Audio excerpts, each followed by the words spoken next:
Pernah nanya enggak? Seperti apa sih wudhu yang sebenarnya? Seperti apa sih sholat yang sebenarnya? Seperti apa syahadat yang sebenarnya? Seperti apa saum yang sebenarnya? Seperti apa zakat yang sebenarnya? Seperti apa haji yang sebenarnya? Pernah nanya enggak? Kita enggak pernah nanya. Ngikuti aja kebanyakan orang. Orang baca syahadat, asyhadu an la ilaha illallah wa asyhadu anna Muhammadar Rasulullah. Kita pun ngikut kalimat itu. Pernah nggak kita tanya, apa sih esensi dari syahadat itu? Kan syahadat itu dua, ada yang menyaksikan, ada yang disaksikan. Pernah nanya nggak, siapa yang menyaksikan dan siapa yang disaksikan? Nggak pernah nanya. Padahal di tingkatan yang lebih tinggi, ketika sampai pada kalimat tauhid, la ilaha illa ana. Itu kalimat tauhid yang paling tinggi itu. Dan kalimat itu menjadi kalimat yang sempurna, wa tammat kalimatu rabbika. Kalau itu sudah menjadi pengalaman pribadi, pengalaman spiritual. Di tingkat la ilaha illa ana, kita akan sampai pada satu pengalaman di mana yang menyaksikan dia, yang disaksikan juga dia. Dan bagaimana itu menjadi pengalaman spiritual, nyata, wujud dalam diri, itu namanya kebenaran.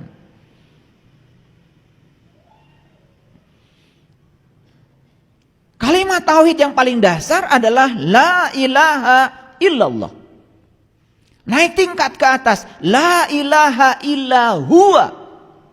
Naik kelas lagi, la ilaha illa anta. Puncaknya adalah la ilaha illa ana. Makanya perintah sholat hanya diperuntukkan untuk mereka yang sudah mencapai la ilaha illa ana. Baca itu di Quran surat Toha ayat 14. Innani anallah, la ilaha illa ana fa'budni wa aqimis sholata li zikri. Perintah sholat itu hanya diperintahkan kepada mereka yang sudah mencapai la ilaha illa ana. Kalau begitu apa itu sholat? Sholat dalam kamus bahasa Arab artinya adalah menyatu. Sholat dalam kamus bahasa Arab artinya adalah menyatu. Menyatu artinya adalah experience of being. Di situ yang namanya ketuhanan itu muncul. Makanya Tuhan dan ketuhanan dua hal yang berbeda. Pancasila sila pertama tidak disebut Tuhan yang Maha Esa, tapi ketuhanan yang Maha Esa. Karena apa? Mengesakan Tuhan tidak penting. Karena yang paling penting adalah mengesa bersama Tuhan, merasakan kehadiran Dia setiap saat, setiap ruang dan waktu. Di tingkatan ini, sholat bisa mencegah perbuatan keji dan munkar. Orang sedang sholat duhur 5 menit, tidak berbuat keji. Tidak. Dia juga tidak membicarakan orang. Dia juga tidak korupsi. 5 menit. Dan setelah itu apa yang terjadi? Begitu batas suci di depan masjid dilampaui. Apa yang dia lakukan? Dia tetap berbohong?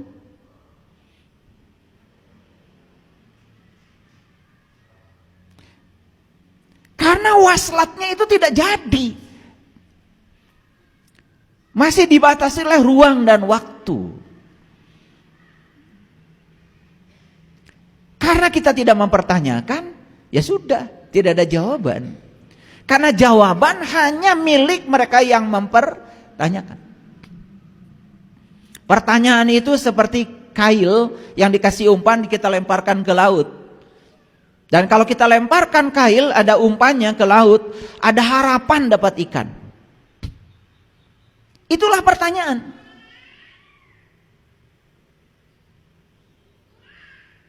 Asyhadu an la ilaha illallah wa asyhadu anna Muhammadar Rasulullah. Terdengar suara saya? Terdengar? Terdengar oleh apa? Oleh telinga. Kenapa kalian bisa mendengar saya? Karena punya telinga. Orang mati juga punya telinga, nggak bisa dengar.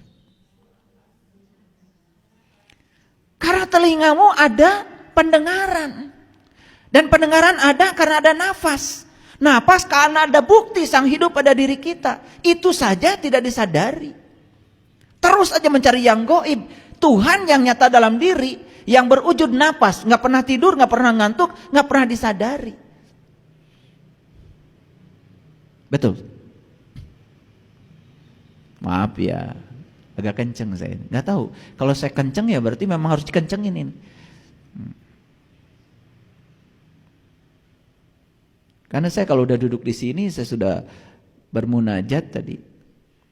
Udah saya bilang sama Sang Semesta, saya nggak tahu apa-apa, saya nggak bisa apa-apa.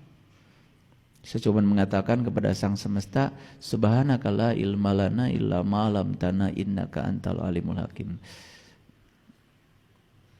Bahkan mulut saya pun tidak bisa digerakkan kalau tidak ada Sang Mutakaliman di sini.